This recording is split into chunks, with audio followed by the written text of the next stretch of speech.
Yo, what's up everyone? Cornetron here, and today we're diving into Shift Up's latest action-packed adventure, a game that seamlessly blends the best of Bayonetta and Nier with a badass soundtrack and striking visuals.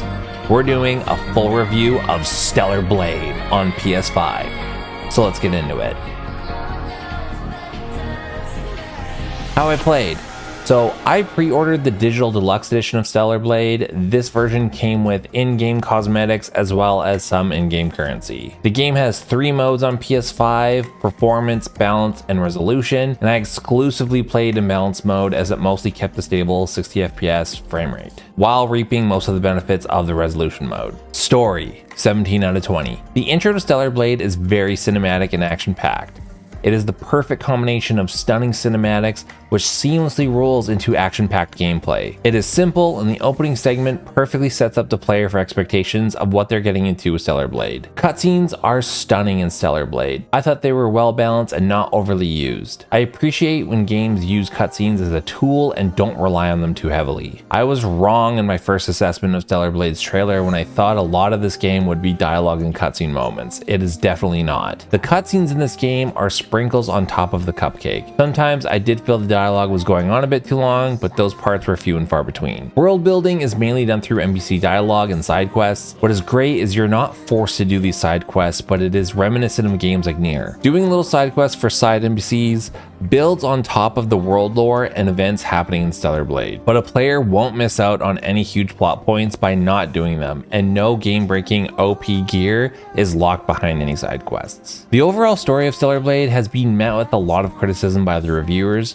One of my first comments when watching the trailer was, the story will 100% be the worst part of this game. And that was somewhat true. The overall story is great. It is not perfect by any means, but it has heart. I can see the inspirations many at Shift Up had, and the plot points they were trying to aim to hit with their first console game. There were many moments in this game which at a surface level can be seen as silly, but I found it to be charming.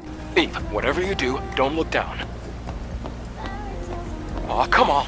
It is possible that the awkward English dialogue stems from a lack of oversight from a skilled director during the English voice acting sessions, which may have led to overlooked nuances in the English conversation. I would be interested to know what the Korean perspective is on the Korean dialogue in this game, since Shift Up is a South Korean developer. Graphics, 15 out of 15. The character models in Stellar Blade are gorgeous. Eve looks amazing, and even Adam is heartthrob material. Lily is the typical side character type for these types of games. Some of the NPCs are a bit generic, but they all look great. The enemy and boss models all look incredible and are very creative. Everything in Stellar Blade just screams polish. The environments in Stellar Blade are varied enough that there are some real wow moments in some areas. I was impressed with the game's visuals and environments, knowing that there is no ray tracing implemented into the game. I think Stellar Blade is a great example of how far good art direction can take you with older tried and true technologies like the ones used in Unreal Engine 4. The special effects on Stellar Blade are amazing. I loved all the effects your special moves give off, and the gore in this game is awesome and very satisfying during combat. This is a very flashy game and it does not hold back. Audio, 13 out of 15. The ambiance in Stellar Blade relies on the game's OST on loop. The tracks in this game are all individual bangers, but you could start to recognize repetitions, and that starts to become distracting as a player. The open field areas all have super cozy tracks, which I love, that suited the mood very well. My suggestion to the developers: create ambient non-vocal background tracks or even just instrumentals for open field areas, and keep the tracks with lyrics and vocals for boss music or cutscenes, as I find music that has vocals very easy to catch repetitions of and can become distracting when playing. The boss music in Stellar Blade crushes. They left the top tier for these tracks. Each boss track does a great job of getting you pumped as a player to take on the upcoming challenge. It got to the point where I was still humming the chorus of the tracks well after the boss battle had ended. Sound design is very Sony standard in Stellar Blade. What I mean is this game is made for playing with Sony's Pulse 3D headsets, and the immersion is incredible with their sound mixing. Play this game with a good set of headphones if you can.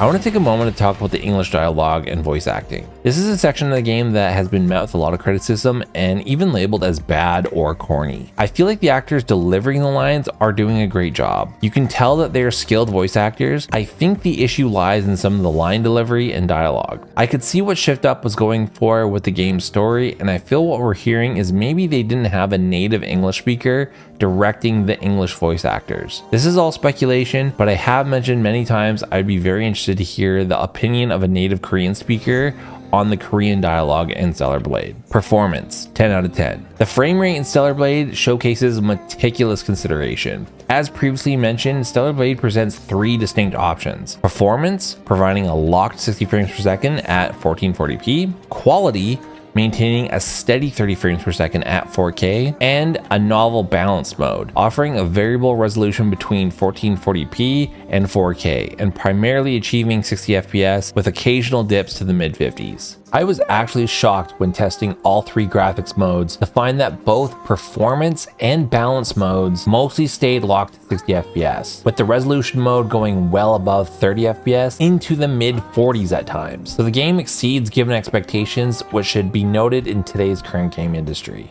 The stability in Stellar Blade is impeccable. The meticulous attention to detail invested in this game is palpable. I recall encountering only 2 to 3 instances of minor cosmetic glitches throughout my entire playthrough, none of which significantly detracted from the overall experience. It's commendable that Shift Up promptly addressed some input delay issues with the day 1 patch, further enhancing the game's stability. In an era where stability issues are increasingly common, Stellar Blade's polished release stands out as a rarity. Gameplay, 32 out of 40. The controls in Stellar Blade are very fluent and feel natural. The game is typical action game controls with a dedicated dodge and dedicated deflect/parry button. The best I can compare it to is a mix of Metal Gear Rising Revengeance and Bayonetta with a mix of Nier Replicant. Some people have compared the parry deflect mechanic to Sekiro, but I don't feel like that comparison is quite accurate. The deflect/parry timing was very delayed in the demo of the game, but Shift Up released a day 1 patch which fixed the timing mostly. I still felt that I would have to hit the deflect button a few seconds earlier than I normally would in other games. I mentioned earlier that I felt that some of the platforming mechanics felt a little off. There were plenty of times when I would overshoot platforms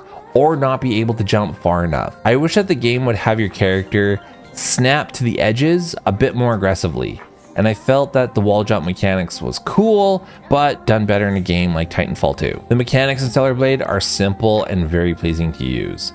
The skill tree was full of very valuable skills that enhance your combat abilities. I found grinding for skill points, SP, in the game very easy, and there's even items that'll enhance grinding SP. I love the mix of range combat with the drone and melee combat, and also throwing in specials at just the right moment to keep your enemies stunned. I also love that the customization you can do with Eve and your main group. All of the outfits and upgrades were a lot of fun and helped make your playthrough somewhat customized with a fixed character game. The pacing in Stellar Blade is what you'd expect from an action game like this. I had assumed before release that you'd be forced to do a lot of the side content in the game and you would be stuck in very long dialogue moments, but I was very surprised at how well paced this game is.